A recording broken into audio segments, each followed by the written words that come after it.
Bonsoir les amis de YouTube Black Doub, Haj Tami Ben Omar.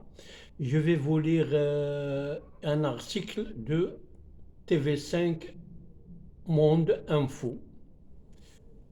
Alors, plus de 140 000 personnes ont été évacuées en près d'une semaine dans le nord-ouest du Maroc.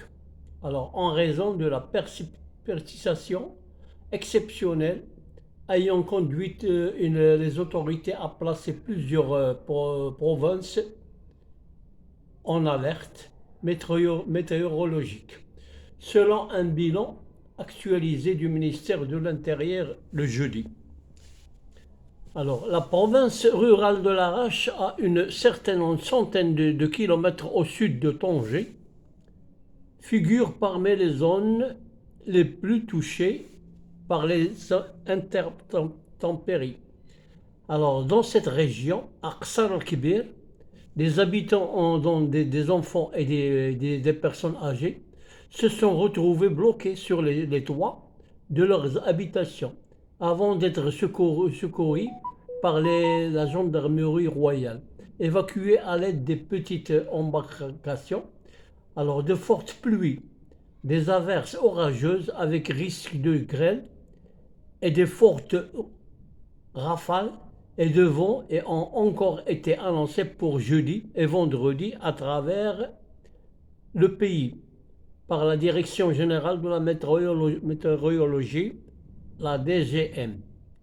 Alors, un total de 143 164 personnes ont été évacuées depuis vendredi dernier dans le cadre d'interventions préventives visant à protéger les vies et garantir la sécurité des citoyens, a précisé le ministère de l'Intérieur. Alors voilà, je vais continuer à vous lire cet article, il n'est pas très long et je vais essayer de terminer le plus tôt possible. Comme ça, vous serez en mesure de partager cette vidéo et la lire aussi.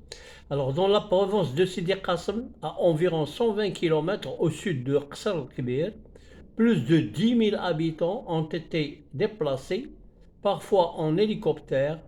De nombreuses routes ont été submergées par c'est-à-dire des fermes agricoles, montrant ou inondées dans les champs de des citronniers.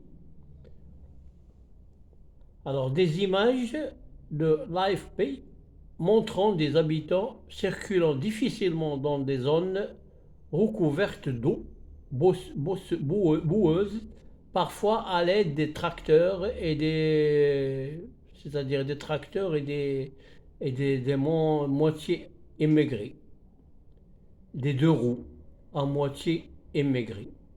Alors, d'autres évacuations ont eu lieu dans des provinces voisines situées dans les plaines de Locus et du Rarn, à l'embouchure des fleuves Locus et Esbou, sur l'océan Atlantique, parmi les plus importants du pays.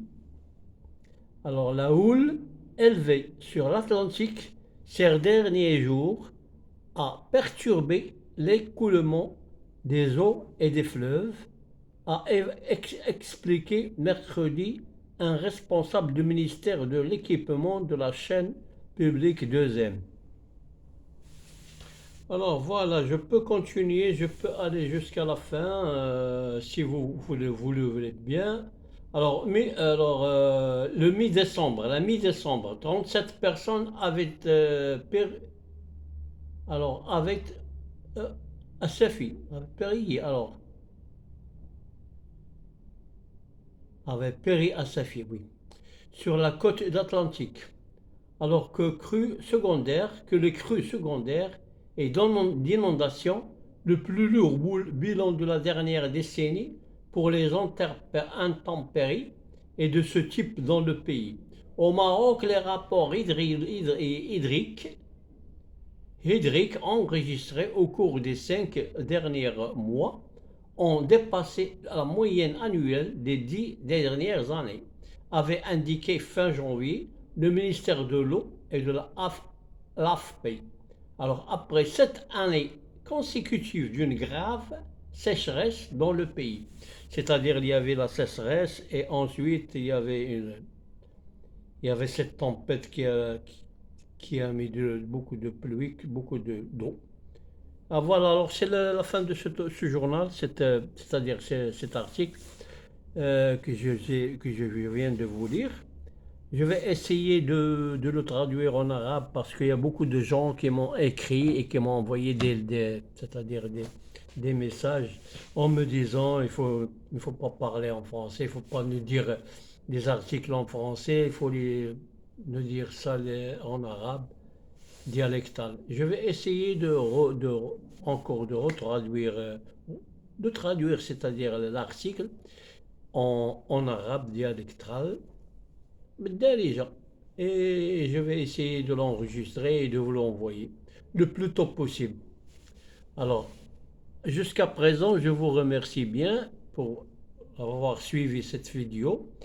Je vous souhaite de passer une très belle soirée, et un très beau week-end.